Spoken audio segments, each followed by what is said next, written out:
See if anybody shows up.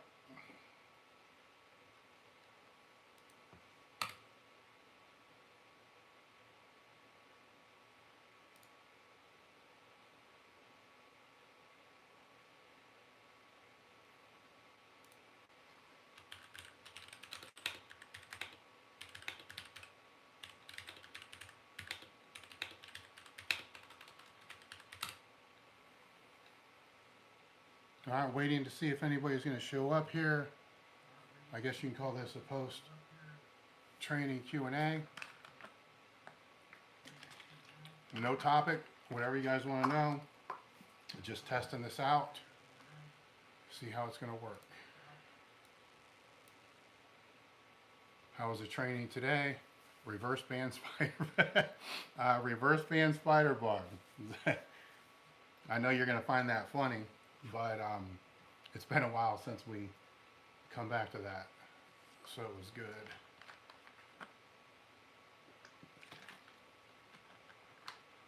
Baby aspirin daily. Don't know what that means.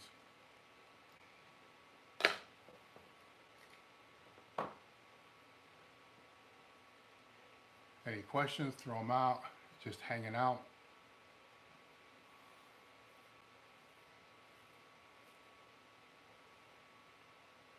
Probably need to have a topic if I'm going to do this in the future. This is more about just seeing if I could actually set it up. I have not watched the Terry Todd documentary. I haven't had the time. Thoughts on USAPL IPF shit show recently? I don't know all that much about it, but if it means what people don't have to pay ridiculous IPF fees for people who lift in the USAPL to be able to use, you know, other vendors' gear, then I'm all for it. So it opens the door for companies. This is a different angle that probably nobody gives a shit about, but it opens the door for a lot of companies that can't afford the IPF fees, like elitefts, to begin to look at USAPL lifters as potential sponsors and people to think about bringing onto the team. So that's kind of what I think about that. What's your favorite weightlifting gear if you didn't use metal gear? I didn't use metal gear when I competed, so I don't know. I used Inzer, I used France, you know, I used whatever I could customize the easiest. So my answer to that would be, it's typically, and I was even saying this when we were supplying metal gear, it's more about what, no matter what you're you need to customize whatever it is you're gonna get.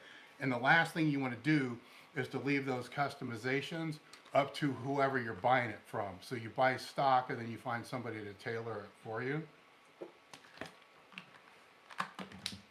What kind of percentage would you typically use for speed pulls and singles? Assuming that you're training conjugate, the percentage I typically default to with any type of speed pull is going to be 50%. Then I'll start there and then may or may not change that based upon if bands or chains are going to be involved. Usually not. If I'm going to waive it in any way, it will probably be the 50%, and then over a period of weeks increase the band tension for that. I tried to send a super chat, but my PayPal password wrong too many times, so I can't. Look, I appreciate the super chats. There's no doubt about that. It helps support the channel. It helps support us. But there's kind of two sides to this as well. There's, you know, there's the back end side that most people don't know. A lot of the super chats that come in, you know, for people to have their questions answered, you find the next day that they ask to have their super chat refunded.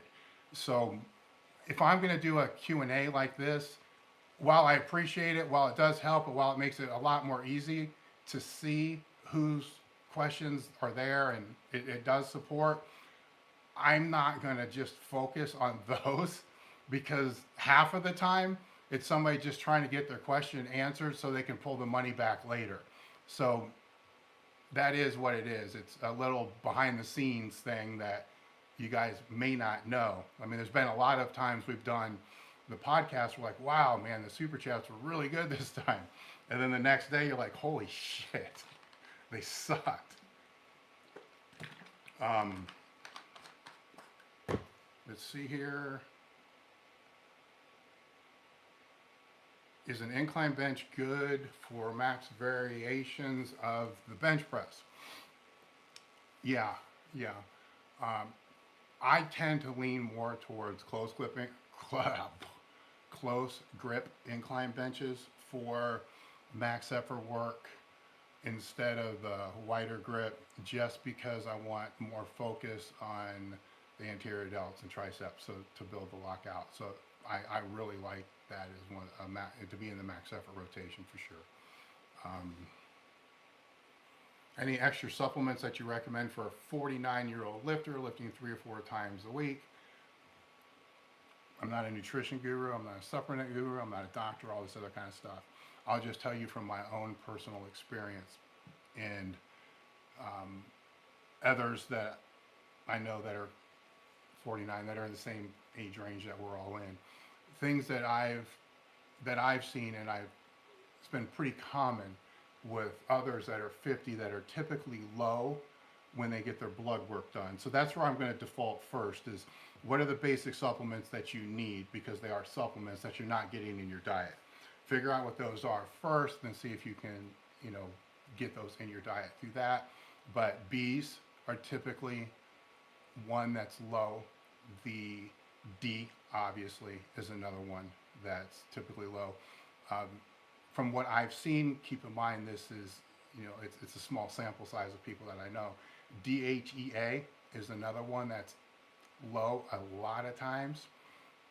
And then outside of that, just anything that can help with recovery and to make you feel better. I take a ton of fucking shit, but that's all based upon my own blood work and there. And I suppose a multivitamin. There you go. So is there anything for recovery purposes specifically, depending upon how you train? If it's a strength athlete, water. I hate to be so general, but people miss the basic fundamental shit way more than what you think. So, water, sleep, those things for recovery are huge. So take care of those first. Most of the time, those are not where they need to be. Okay, just rambling here. Have you experienced rivalry between gyms or lifters in the past? Yeah, but I don't know what you mean by rivalry. If I can't even say that correct. Rivalry. Nothing bad in a way, but when I was at Westside, there was with France gym for a while when I first came into Westside. That was a big one. Big Iron was another one that kind of came in there, but I don't know if you really want to say rivalry. It's just gyms help push each other. How to motivate young lifters to care about yeah, good luck with that. How to motivate long lifters to care about longevity. I got 2 ways to look at that. I've been on both sides of the table now. So I was on the other side of the table of, lifters trying to help me with longevity and things that I should do. And the whole time in my mind, it's just like, shut up, fucker. But I don't, I didn't want to listen to what they had to say, because even when they're way fucking better lifters than I was and ever became, and I still didn't want to listen to what they had to say, which was stupid. But I did want to listen to what they had to say that I thought could help me in the short term. So now being on the other side of the table, that changes that a little bit. So the first thing I would do if I was having this conversation with somebody is I want to determine what they think is longevity, because what does that even mean? And then once you can figure that out, then you can kind of go on from there, because is longevity of the sport? Is it longevity of how long they can compete at a certain level? Is it how long they're going to live? So I don't think it's a matter, and I think where the lifters that were trying to help me, back then where they fell short was in defining that instead of just saying, you know, dude, you probably shouldn't be doing this, this, or this. And you have to, if I was to do that, I'm trying to figure, I'm not having this dialogue with somebody right now, so, and I'm reading text. So,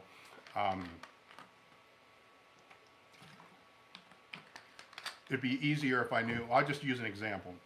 Say somebody's longevity is how long they're going to compete at the level that they're currently at or a higher level.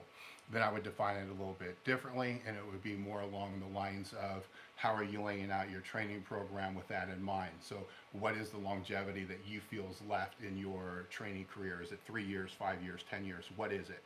Let's get a ballpark of what that is. And then where do you want to end this? You know, where's your time to bow out and walk away? At what level do you want to be then? Now what we have are two things to be able to help work with this longevity is what the end objective is and what the end date is. And then just start spinning it back and putting together more of a long-term program to be able to represent that.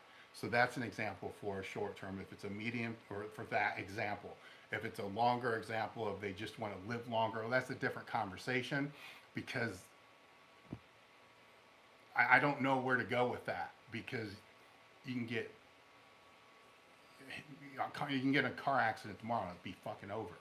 So that's a different, I don't want to go down that road. It's a different conversation. Okay, go back through here. What do we got? What advice do you have for multiply equipment during max effort or keep it raw?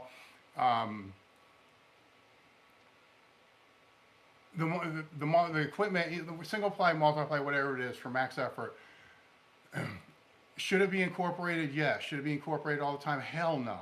So as the meet gets closer and specificity becomes more important, that's where that's going to kind of move into that. If the meet's not close, say it's, and by close, I'm going to say 6, 8 weeks out, depending upon what their skill level is. If they're good in gear, I'm going to say 6 to 8 weeks out. If they're not really good in gear, it's going to be a little bit longer out. So it's going to change a little bit based upon that. Once you're further out than that, it's not going to really be in there at all. Based upon the skill set, if they're new and they're just learning gear, they could be using the gear every single time that they come in the gym, working up to a technical signal. So when the technique breaks, they're done. So they could be putting the squat suit on and bench shirt on, leading into the meet 3 times, 4 times a week, you know, just to get acclimated to that, but doing it in such a way that they're still going to be able to recover from it, and it's not going to mentally drive them into the ground. Raw lifting for the max effort, you just change it based upon how you feel. So that becomes a little bit different because the skill set, you're not learning a skill set of the gear. So the raw lifting for max effort is just going to be all of your normal max effort stuff. When you're speaking conjugate and conjugate type of principles, they have to bend and change based upon the skill set. If it's a power lifter of the gear, it's not made, contrary to what everybody thinks, it's not made and designed for gear. You have to, it's made and designed just to be conjugate. You have to change it to the specificity of whatever the sport or lifter is that you're working with. All right, here we go. Thank you for the knee sleeve comment.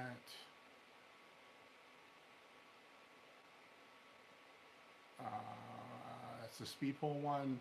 Shave your neck hair. I can't reach it. Aside from that, what the fuck, dude? You're gonna come on my live Q&A to tell me to shave my neck hair? Fucking go somewhere else. You just wasted fucking my time, and you wasted the time of somebody else that would have a question for that. If that's so important to you, then get the fuck out of here.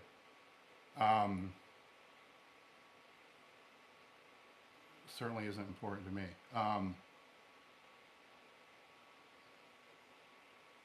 What exercises do you suggest? What exercises do you suggest that spare while the triceps while still in bench pressing heavy program? Yes.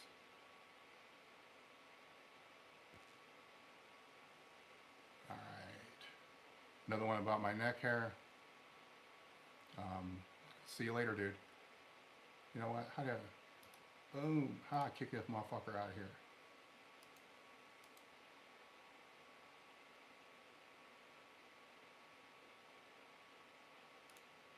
Wait, I can put him in a timeout. What's that fucking mean? This would be fun. There. You're in a fucking timeout because you care about my neck hair, more about training. Maybe you should go to the fucking gym. Hey, can you hurt your back with tight hamstrings on the deadlift? What do you think? Of course. You know, if one thing's tight and other things aren't, there's going to be a problem with that.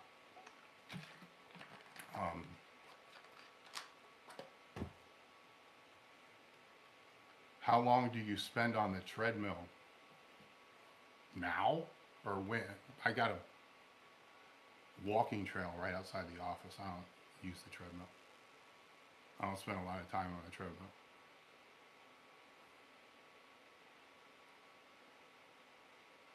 What's your opinion on slingshots for raw lifters? The variation can work just like, you know, different max effort exercises and for overload or reverse bands and stuff like that. So I didn't get any notifications for this live stream. Thanks for doing these. I don't think I even sent out any notifications. I just turned it on to see what would happen. How much time do you take before rotating back to a supplemental movement? That's a good question. If I'm to give a general answer, I'm going to say to do the movement 3 times. So if it's a bench supplemental exercise and you're benching on Wednesday and Saturday, it can either be Wednesday, Wednesday, Wednesday for 3 weeks, Saturday, Saturday, Saturday for 3 weeks, or Wednesday, Saturday, Wednesday. Then I would rotate off. That's a general answer. So if I had a gun to my head and had to write a program, that's pretty much how I would put it in the program. I would put it recurring Wednesday, Saturday, Wednesday, if it was more of a high rep based movement that I was going to put in there. So for me, the supplemental exercise being the second exercise, when I say high rep based, I'm talking, you know, 3 sets of 5. So 5 would be probably the higher rep. So 3s to 5s are going to be the rep range that I'm talking about for that. The ones that I feel that somebody could progress on with the 5s, I would put in that order. If it's something that's 3s, I would put just once a week from there. With this, again, it's all going to be based upon the skill set of the lifter and how well they recover. A beginner lifter can run that out much longer. An advanced lifter, it may be a little bit shorter. But you got to be careful when you start running things out too short, because then you're not going to have enough time for any adaptation to take place. You also got to be careful if you're running things too long, because the exercise may not be addressing or helping what you want it to help, and then you end up wasting a whole lot of time. So there's a middle ground in there. You got to kind of figure it out based upon what works for you.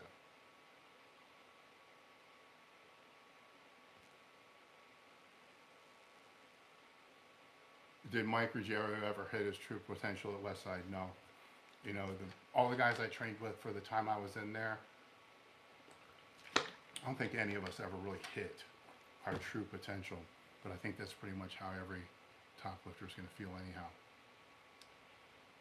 Thank you and Elite FTS for the team and inspiration. I'm tanking years ago lifting. Appreciate it. Thank you. About a power rack. Appreciate that. Thank you.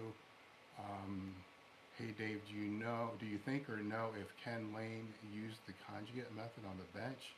I don't think so. I don't know. You know, so I can't say one way or another, but I'm going to guess and say no. Yes, that's a picture of John on my wall.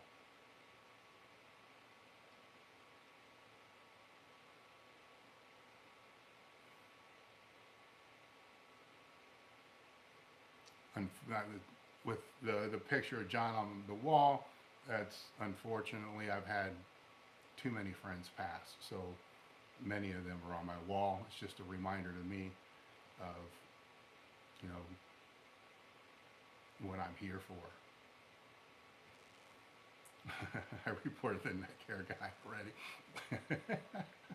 Yeah, maybe if I leave this up on YouTube after this, I'll just call it the fucking neck hair episode. What was your total back in the day? 2205. I already talked about the USPAs, or the US, no, I didn't talk about the USPAs, the Fed. Um, I don't really have any opinions on any federation as far as that goes. My opinion is on having to pay fees for people to use equipment. That I don't agree with. People should be able to use whatever they want to use. And as a company, we don't make a whole lot of money selling product to powerlifters. So I'm sure any powerlifter on here is aware of openpowerlifting.org. Last year, we downloaded that entire database, compared it to our customer database, and found out that only 4.3% of all of our revenue came from competitive powerlifters. So when it comes to federations and stuff like that, really don't give a fuck, because that's not our customer base. I care about our customer base. Now, that's not saying that our customer base doesn't powerlift or do the powerlifts. They do. There's a whole lot of fucking people that do the powerlifts that will never compete. That also doesn't say that there's powerlifters that don't support our company. There are. It's 4.3% of our revenue. So that's where the comes from there. So that's why I'm not really big on paying fees to federations for shit. Lifters in the federation won't be buying from us, obviously. The gym is not open to the public.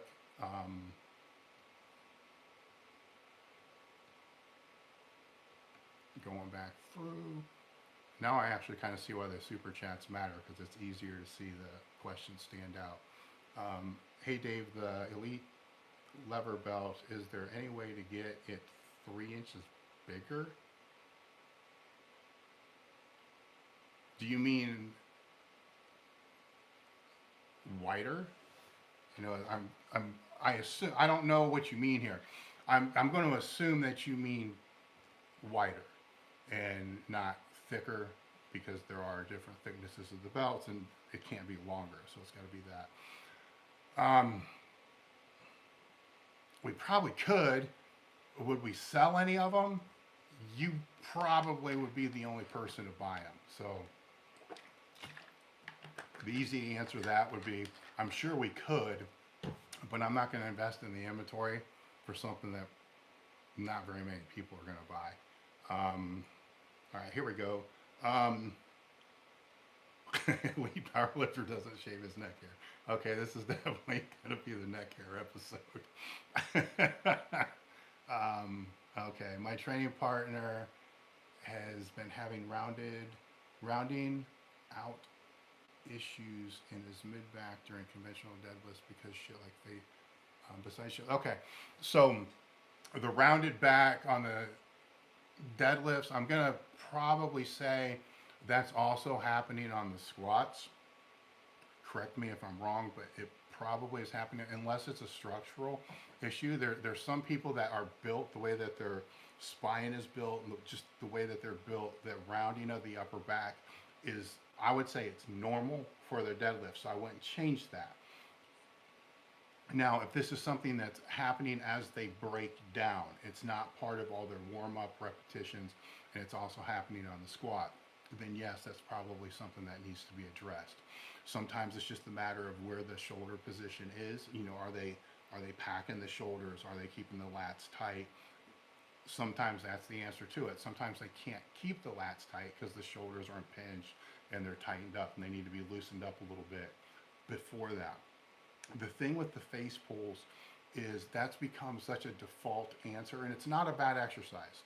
There's no bad exercises, but it's become such a default answer over the years that when people do have upper back issues that would need to be addressed, the first question I ask them is, what have you been doing for this? And they'll say face pulls, and I'll say, for how long? And then they'll say 2 years. There's got to be other movements to be able to put in there to be able to rotate it out.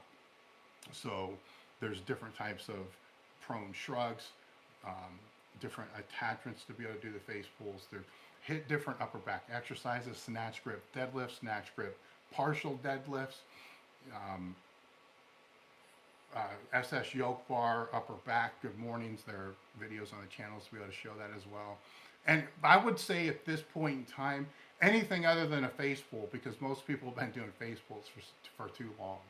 You know, it just gave me a good content idea.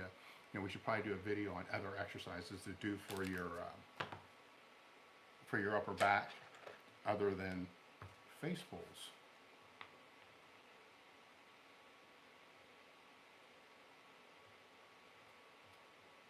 I'll put that on Sam's list. Cool. All right, let's look for another one.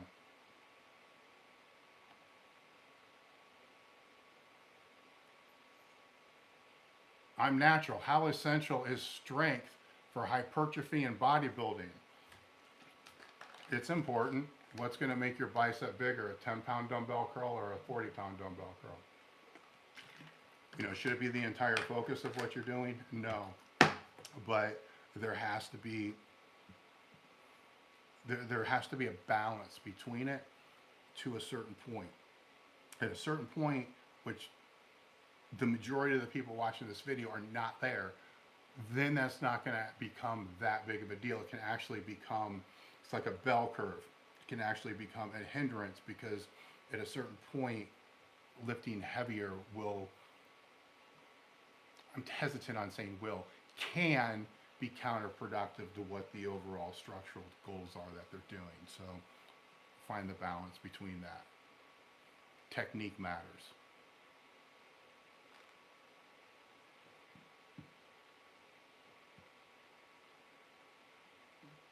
Ideal benchmark for front squat to back squat. I don't know if there's an ideal. Again, everybody's structure is going to be different, and everybody's skill set is going to be different. So when I hear a question like that, first thing that comes to my mind is the technical. I think of everything in technical aspects, mental aspects, and physical aspects. So the first thing that comes to my mind is, what if both lifts, what if technically they suck at both lifts? Then what's that ratio going to be? What if they're technically really sound in a back squat, but they rarely do front squats, so they're not that good at that? So their technique aspect is going to suck as well. So do I think that they're both important in a program? Yeah. Should they both be incorporated? To a degree. You know, are they vital? No. I don't think any one exercise is vital to any program, unless you're, you know, competitive power lifter. Then obviously you need the squat, bench, and the deadlift. But or an Olympic lifter, you need the competitive lifts, and strongman, you're going to need those. So outside of those lifts, there's no lift that's actually vital for any program. So I think there's other things to be concerned about than trying to figure out ratios of certain exercises. You wrote an article for T Nation once about accommodating resistance. When you reread the chai weight at the top of the movement, do you mean I mean total? I get what you're saying here now. The total weight at the top of the movement, so not per side. It's always the total weight. If it's the bands or the chains, the total weight.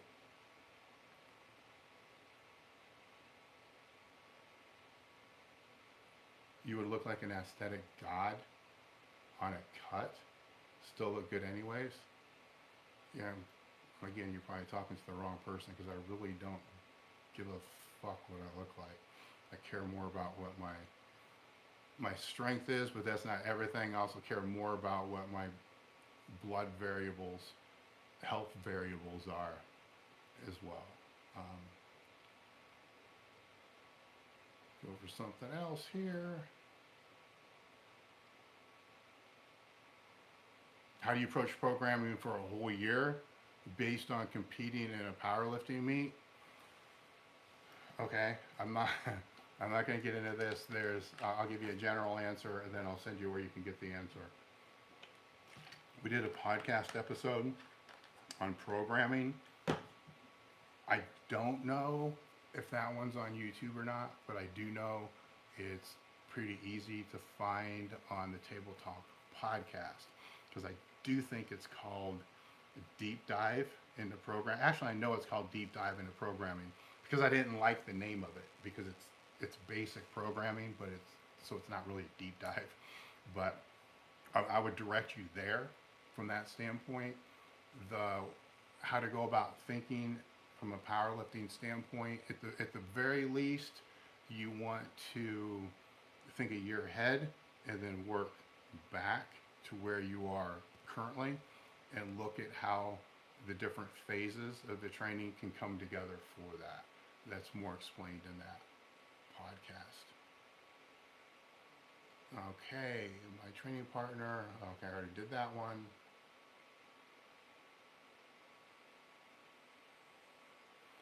If I dump straight bar benching because 52-year-old shoulders don't have enough, would the football bar be a good alternative? No longer competing? Maybe. The reason I'm saying maybe is sometimes just that change in the grip isn't going to help your shoulders. You have to try, right? You have to try and see. There's ways to test it. Do a neutral grip dumbbells feel better than, I want to say normal grip dumbbells, but people typically angle their grip on that anyhow. So if the neutral grip dumbbells feel better, then yeah, it could be a possibility there. The bigger issue that I see with, not issue, but the bigger problem most people have with that isn't so much the grip, but it's the range of motion that they run into. So that's why, I mean, we have a shoulder saver pad. You can bench off boards. You can do stuff like that. And that decreases the range of motion. So for a lot of people, it takes that. The issue with the shoulder away, I'm not saying it fixes the shoulder. It doesn't. It's not even a Band-Aid for the shoulder. It's just, it's keeping you in the range of motion that doesn't give you pain. That's what that does. The shoulder saver also does work for lockout strength, the same way a board would and stuff like that. But if you're going to start restricting your range of motion on pressing movements, I do this. So I have to do this. You need to keep in full range stuff that is pain-free that you can do. So one example of something that I keep in there for myself dealing with that same issue is standing cable presses. So just using the cable machine, standing and pressing out. So that I can get a damn good range of motion for me on that, staying pain-free, because I don't have to deal with a lot of the same gravity type issues that you have to deal with doing a dumbbell press. So I highly encourage what you're doing, but understand you have to make up the difference in your training from the joint range of motion standpoint. So the cambered American press bar I see as a better option, because if need be, you can flip it the other way and it shortens that range of motion while still giving you that neutral grip. All right, see what else we got here. My son and his friends would like to start a lifting club in their high school. Do you know of any schools that have a lifting club that you could recommend to look at?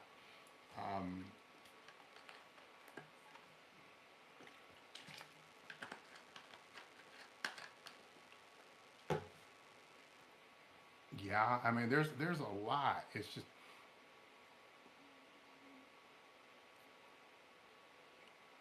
I don't know where you're going here, because there's a lot of schools that have lifting clubs because it's a powerlifting club and they compete in powerlifting.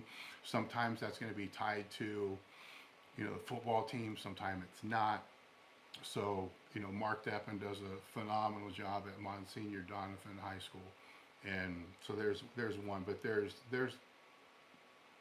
high school powerlifting clubs all over the place. So if I decide to leave this on YouTube, I'm not too sure what I'm going to do with it yet. I may just kill it after this is over. I'll let people comment and let you know. Give me a workout to destroy my triceps. Bench at 315 and definitely need stronger arms. Full gym with specialty bars.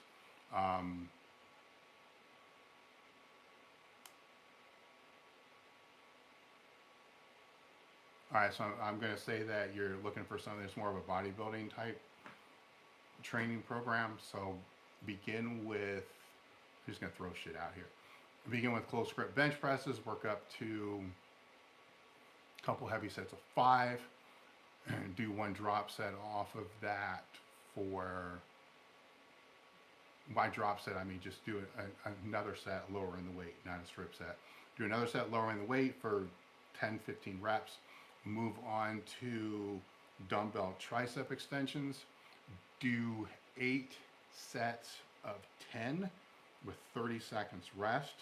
Be adamant about the 30 seconds rest. So whatever weight that you select, you want to make it through the 8 sets of 10 as best as you can. So no set should fall under 8 repetitions. So after you do that, move on to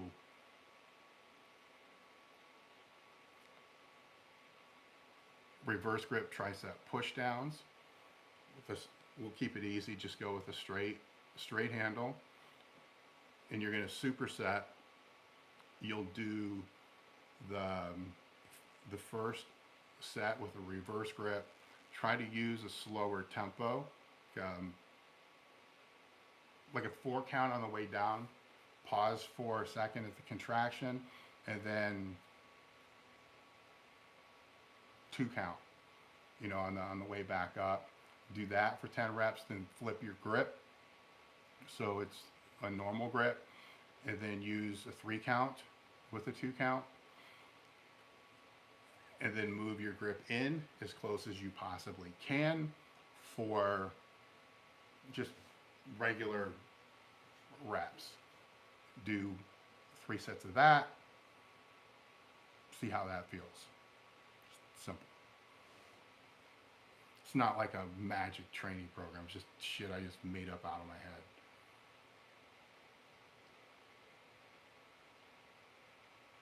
Any plans to come to Ireland, or would you recommend, or would you ever do any seminars above? I'm not a real big fan of traveling, especially right now. So I'd say I definitely have no plans.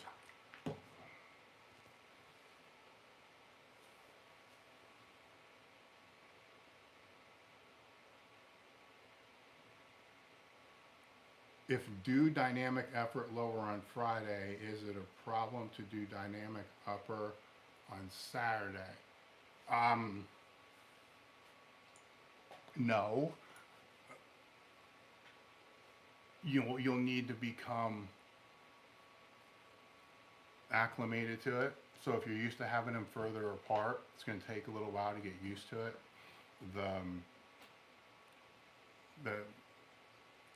The small group of lifters that I have trained out here, the bulk of the training is on a Saturday and Sunday. It could be dynamic, it could be max effort. It depends upon where we are in the training cycle for that. And there's no doubt it's a motherfucker to recover from. So it takes a lot of, focus on Saturday after squatting to be able to be ready for the benching, which is on Sunday. But it also, the way that we deal with that is, and yours is, it's a dynamic. So the accessory, what I do when it has to be that close together, if it's max effort or dynamic effort, is the accessories are going to be a little bit lighter on Saturday. They can be a little bit more on Sunday because there's going to be Monday, Tuesday rest days after that. But on Saturday, it's basically get in, do only exactly what you have to do, then get the fuck out. On Sunday can have a little bit more. And then the main stuff during the week, say the supplemental movements that I would call them, the ones that are going to be pushing a little bit harder, aren't really going to be in it, and it's going to be more accessory based with whatever that main thing is. So it could be max effort, it could be dynamic during the week, but then that heavy supplemental's kind of out. So you got to, what I'm trying to say here is you have to manage the fatigue accordingly to whatever your weekly cycle or microcycle looks like. I'm wondering the amount you would use for base for sled drags, if it's a percentage over a lift or just by feel. And it also is how the sled drags are going to be programmed. Are they going to be just a couple days a week for conditioning? Then I really wouldn't worry about it that much. Are they going to be in there to try to push work capacity? Then it may be programmed 3 days on, 1 day off, 3 days on with some type of, I would call it a regression that's in there. So say you use 100 pounds on day one, it might be 60 pounds on day two, 35 pounds on day three, and then the day off, and then back to it's 110 pounds, and then just break it down and move it accordingly that way. There's many ways to progress it. What you don't want to have is, unless it's just for the conditioning, you just don't want to have a static training plan that's going to be thrown in there that doesn't do anything except sit. The only time you would want that would be if it's just once or twice a week for recovery. Is it a good idea to sacrifice some speed for more weight on dynamic effort bench? No. I wouldn't do that. Keep in mind that when I think of dynamic effort, yes, I'm thinking about, force, rate of force development, all the other stuff. I think about that, but I'm mostly thinking about technical aspects. So if you can maintain let's just go with all the haters and say speed works bullshit and doesn't work. Let's just assume that they're right. Then it's still a technique day. So if the weight is too heavy and the fatigue is induced on that day to where you cannot maintain that technique for all the repetitions that are prescribed, then it's not a technique day anymore. So that's where I'm saying no. You don't want to sacrifice that. So you don't want it to become just straining